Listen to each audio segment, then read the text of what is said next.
Assalamu alaikum wa rahmatullah, c'est Adam de Ruqya France, marhaba bikum, bienvenue. Je vais vous lire quelque chose avant de commencer, Inch'Allah. Pour ceux vivant encore en France, sachez que la loi sur les dons d'organes est passée. Un frère vient d'être dépouillé de ses organes avant sa salat al-janaza parce qu'il n'avait pas rempli sa demande de refus. La hawla wa la quwwata illa billah. Et ça sera toujours avant l'âge de 13 ans. Le corps de vos enfants appartient à l'État. À partir de 13 ans, l'État a le droit d'enlever vos organes en cas de mort. Donc, la hawla wa la quwwata illa billah al-azim, il faut partager, mais massivement, à toutes les gens qui vivent en France. Comment ça marche cette loi? Elle est déjà passée. Regardez ici. Si vous ne souhaitez pas donner vos organes et tissus après votre mort, inscrivez-vous sur le registre national des refus. Que dit-il la loi française? Les trois grands principes de la loi bioéthique sont le consentement présumé, la gratuité des dons et l'anonymat entre le donneur et le receveur. Principe du consentement présumé.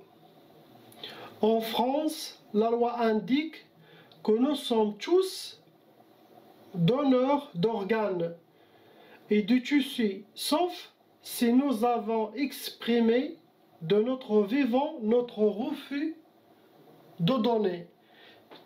Si vous ne le faites pas avant votre mort, votre corps appartient à l'État. Ils peuvent vous ouvrir, astaghfirullah al-azim, et prendre les organes qui les intéressent. Sans oublier que c'est gratuit. La gratuité, ça c'est dans la loi française.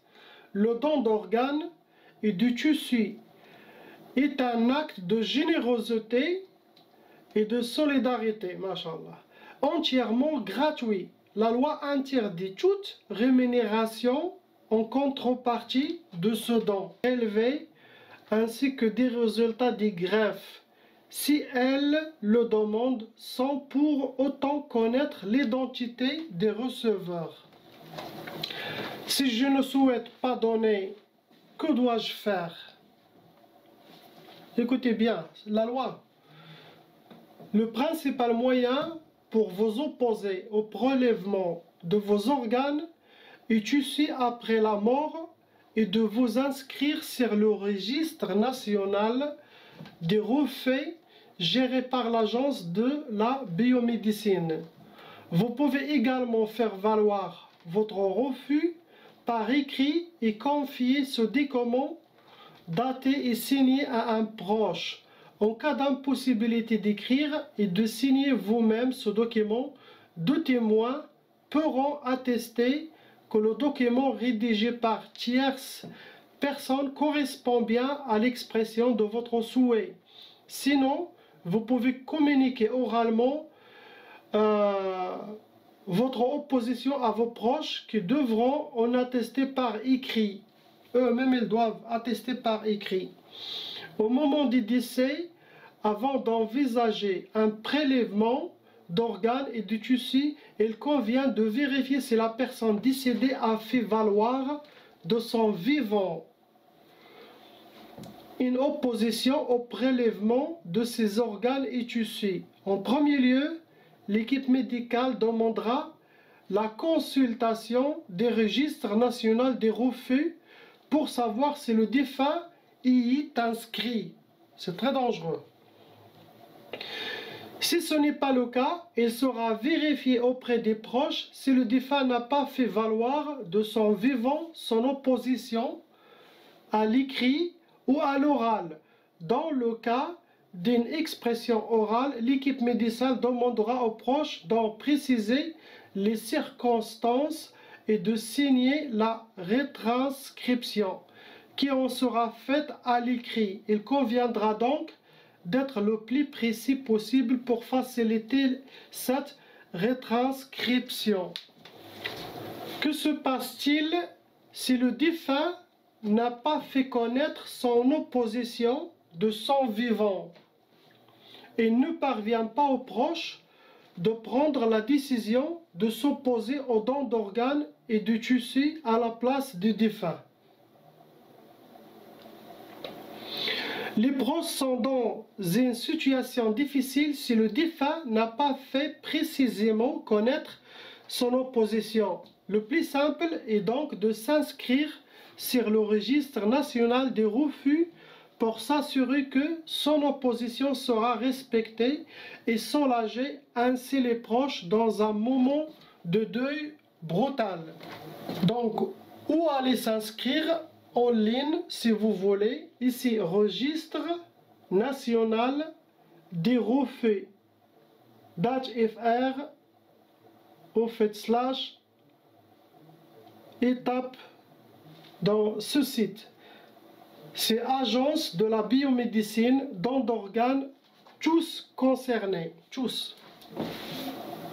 Je vais mettre le lien, Inch'Allah, dans la description, ici aussi.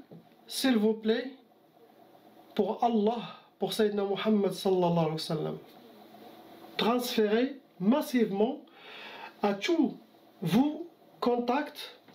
Barakallahu fikum. C'est ce que vous devez faire, car Sayyidina Muhammad sallallahu alayhi wa sallam, il a dit que même quand on meurt, jusqu'à qu'il nous amène à la tombe, le mort sent tout. C'est même il a conseillé, quand on le fait le lavage de mort, faites-le avec de l'eau tiède comme votre douche à vous. Il ne faut pas qu'elle soit froide, il ne faut pas qu'elle soit trop chaude, car le mort, il le sent, il écoute, il voit tout. Il le tournait tout doucement, le lavait tout doucement, pas brusquement. Il le sent, la hawla wa la quwwata illa billah.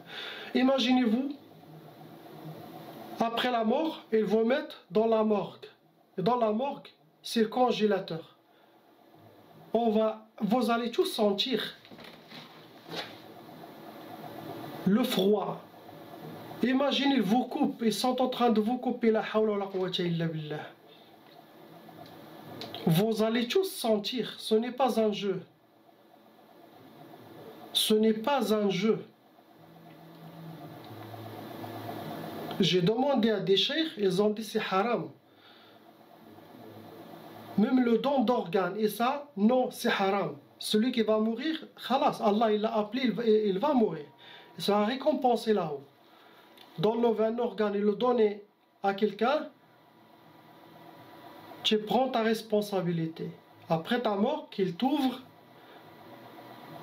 et qu'il dépouille tous vos organes, et après tu dis c'est bon, je l'ai fait fi sabilillah.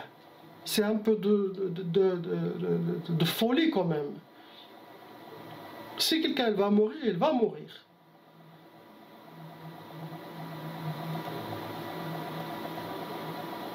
Car les gens ils disent non, mais c'est bien, tu sais, tu donnes l'organe à quelqu'un pour le faire vivre ou pour le sauver.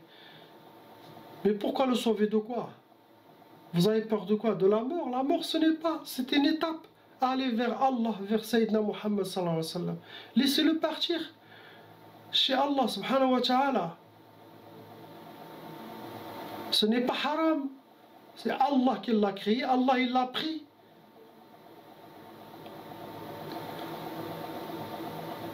Partagez s'il vous plaît, aidez la Ummah, c'est très dangereux. C'est pour ça, je ne veux pas finir ma vie en France. Au moins je reviens au Maroc, mon pays, tu meurs le même journée, ils t'enterrent le même journée. Il n'y a pas d'autopsie, ni congélateur, ni tu meurs, allez, se débarrasse de toi très vite, alhamdoulilah. Et c'est ça la sunna. Et si tu peux rester dans le congélateur 3-4 mois, ben, pourquoi, ouais. Écrivez, enregistrez-vous dans ce registre et donnez-le à toute la France. Et même pour les gens qui ne vivent pas en France, ils doivent voir les lois dans leur pays pour être sains et saufs. Donc il y a beaucoup de monde qui meurt et que l'État, il le dépouille, il prend tout. Hein. Vos parents, ils ne peuvent rien faire. La ilaha illallah, Muhammad Rasulullah. Aujourd'hui, je ne voulais pas faire de vidéo, mais c'était urgent pour la faire passer, Inch'Allah. Salam wa rahmatullah.